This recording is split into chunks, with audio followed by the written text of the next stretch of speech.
Hello বন্ধুরা, চিকেনের একটা দারুণ রেসিপি যার নাম চিকেন সাটে আজ তোমাদের জন্য নিয়ে এসেছি। এটা আমরা তো ইভিনিং স্ন্যাক্সে তো সকলেই পছন্দ করি, আর রেস্টুরেন্টে গেলে স্টার্টার আইটেমেও আমরা খেয়ে থাকি। চলো দেখে নাও এটা আমি কী করে তৈরি করছি। এর জন্য প্রথমেই আমি প্রায় 300 গ্রামের মতো বনলেস চিকেন নিয়ে নিয়েছি।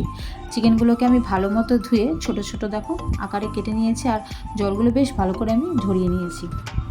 এরপর ম্যারিনেশনের জন্য আমি এর মধ্যে 1 চামচের মতো আদা রসুন পেস্ট দিয়ে দিচ্ছি, আর ছোটো চামচের 1 চামচের মতো আমি এখানে কাঁচা লঙ্কা বাটা দিয়ে দিয়েছি।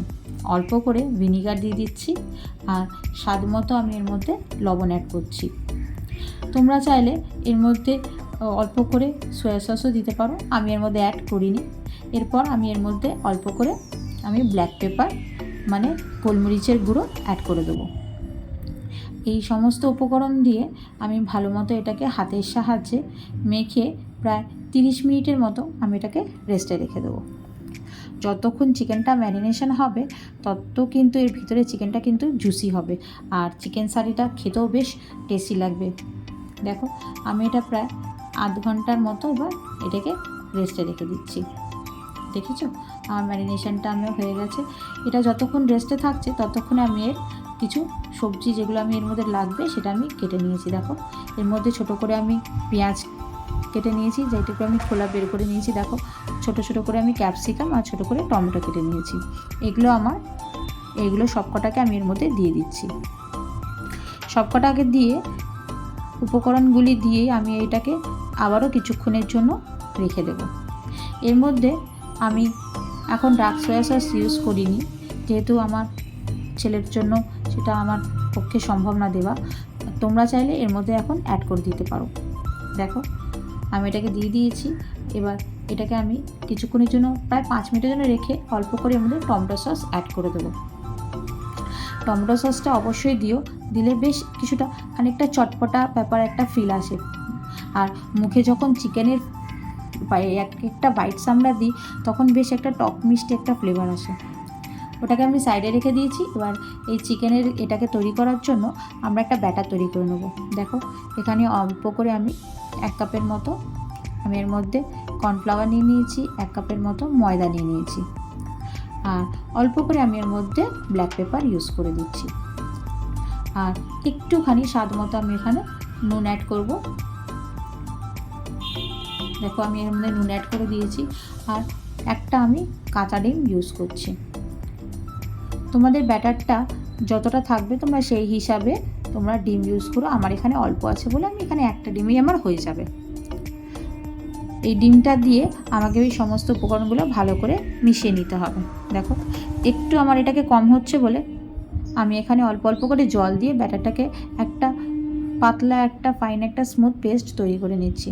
দেখো জলটা একটু অল্প অল্প করে দিও, তাহলে তোমাদের ব্যাটারটা কতটা কি হয়েছে বুঝতে পারবে। দেখো ব্যাটারের কনসিস্টেন্সিটা ঠিক এই পর্যায়ে থাকবে। এরপর এই স্টিকগুলো বেশ বাজারে পাওয়া যায়, তোমাদের কাছে না থাকলে তোমরা নর্মাল স্টিকও ইউজ করতে পারো। আমার কাছে রয়েছে তাই আমি এটার মধ্যে একটা করে পেঁয়াজ, তারপরে একটা করে ক্যাপসিকাম, টমেটো, চিকেনের টুকরোগুলো এইভাবে গেঁথে নিচ্ছি। এইভাবে এক এক করে তোমরা প্রায় সবকটা চিকেনকে তোমরা ওই স্টিকগুলোতে গেঁথে নেবে। প্রায় এক একটা স্টিকে আমি প্রায় 3টে থেকে 4টের মতো চিকেনের টুকরো দিয়েছি, আর ক্যাপসিকাম, টমেটো এগুলো দিয়ে নিয়েছি। ব্যাস এইভাবেই আমাকে সমস্ত স্টিকগুলোকে তৈরি করে নিতে হবে। দেখো এক এক করে আমার বেশ সবকটাই স্টিকগুলো তৈরি হয়ে এসছে। এবার এই স্টিকগুলোকে আমি ওই যে ব্যাটারটা তৈরি করেছিলাম তার মধ্যে আমি ভালো করে লাগিয়ে দেবো। আস্তে আস্তে চামচের সাহায্যে আমি এই ব্যাটারগুলো ওর ভিতরে ভিতরে ভালো করে লাগিয়ে দিচ্ছি, যাতে যখন আমি এটা ফ্রাই করব তাহলে বেশ একটা মুচমুচে একটা ভাব আসবে। দেখো আপাতত আমি তোমাদেরকে এখানে দুটো ফ্রাই করে দেখাচ্ছি। ততক্ষণ এই ফ্রাই প্যানের মধ্যে আমি তেল গরম করতে বসিয়ে দিয়েছি। বেশ তেলটা গরম হয়ে এসছে। এবার আমি এক এক করে ছেড়ে দেবো। হাত দিয়ে আমি দেখে নিলাম তেলটা আমার কতটা গরম হয়েছে। তেলটা গরম হয়ে গেলেই গ্যাসের ফ্লেমটা একটুখানি লো করে দিও। এটা খুব একটা জোর আছে ভাজা হবে না, প্রায় লো টু মিডিয়ামে আমাকে বেশ উল্টো পাল্টে ভাজতে হবে। দেখো স্টিকগুলো প্রায় 5 মিনিটের মতো আমি ভেজেছি। এই 5 মিনিট ভাজার মধ্যেই আমার স্টিকগুলো কিন্তু ডান হয়ে গেছে। এবার এটাকে আমি তোমাদেরকে তুলে দেখাচ্ছি প্লেটে। দেখো, এটা খেতেটা এতটা বেশি টেস্টি আর এত সহজেই তৈরি হয়ে যায়, মানে কিছু বলার নেই, জাস্ট ওয়াও।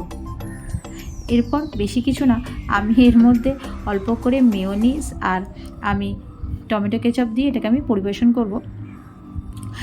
আসলে এটা যখন আমরা বানাই তখন পরিবেশন করার মতো আমাদের থাকে না, ধৈর্য থাকে না।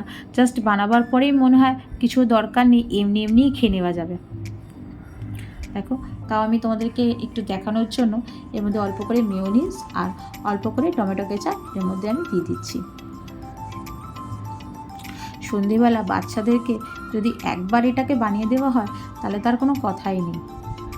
সকলেই দেখবে ঠিক এটার জন্য ওয়েট করে থাকবে যে কখন এটা দ্বিতীয় দিন তোমরা তৈরি করো।